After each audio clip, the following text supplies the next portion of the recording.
గెలిపించుకోవాలి. మనమంతా కూడా గెలిపించుకొని సీఎం చేయాలని మీ అందరు కోరిక ఉందా లేదా? ఉందా? ఉంది. కాబట్టి మనం జన సైనికులు అందరం కూడా ఒక మాట మీద నిలబడి గట్టిగా మనం పనిచేసుకుంటా నిలబడాలి. రౌడీ విజయాన్ని తోలు కొట్టాలి అంటే ఎట్లా కొట్టాలి? కొట్టాలా? రౌడీ పాలన మనకొద్దు. కాబట్టి జనసేన సీఎం అయ్యేదాకా పవన్ కళ్యాణ్ నేను ప్రాణాలతోటే ఉంటా, పోరాడతా.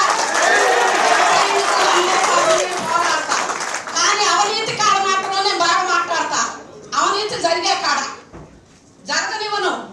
కాబట్టి మనం అందరం కూడా నిలబడి పవన్ కళ్యాణ్ గెలిపించుకోవాలి. గెలిపించుకున్నాకే మన దేశం బాగుపడేది, అందాక బాగుపడదు. మన దేశానికి వచ్చిన తిప్పలే చీడ పురుగు జగన్. జగన్ని తరవాలి అంటే మనం అందరం ఒకటైతేనే తరం కొడతాం.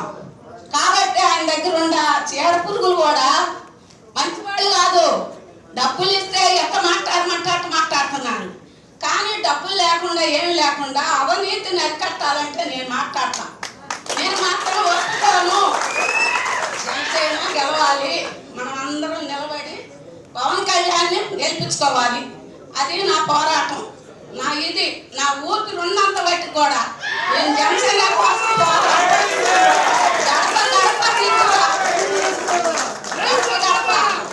గడప తిరుగుతా.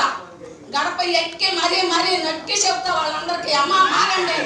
ఇప్పుడు వరకు తెలిసి మనం ఎంతమంది బాధపడుతున్నారో నాకు తెలుసు. కాబట్టి జన సైనికులు అందరూ కూడా నిలబడి పవన్ కళ్యాణ్ గెలిపించుకొని ముఖ్యమంత్రిని గెలిపించుకుందాం.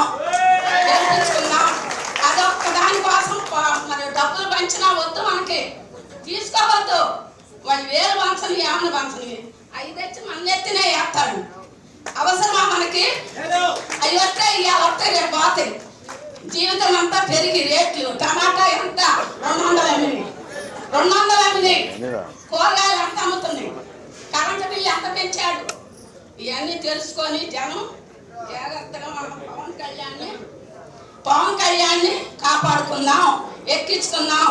అదేమంటే తెర మీద బొమ్మలాగా ఎదిరి ఆయన ఏం ముఖ్యమంత్రి అవుతాడు అంటే కష్టాలు తీశాడు, సుఖాలు తీశాడు, అన్నదమ్ముల అనుబంధం తీశాడు, తల్లిదండ్రులు ఎట్లా చూసుకోవాలని తీశాడు.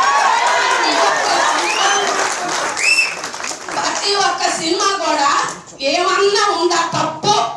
ఇన్ని సినిమాలు తీశాడు, ఎందులో ఉందో తప్పు చూపి మనం ఎవరికి? వైసీపీ నాయకులకి చూపి మనం. వైసీపీ నాయకులు అడ్డం తిరిగి మాట్లాడుతుంది తప్పితే ఏమీ లేదు వాళ్ళు. కాబట్టి వాళ్ళ తరిగి పట్టాలంటే ఈసారి మనం అందరం కూడా తిరిగి సంపాదించుకోవాలి మన జన సైనికులకి. జై జనసేన.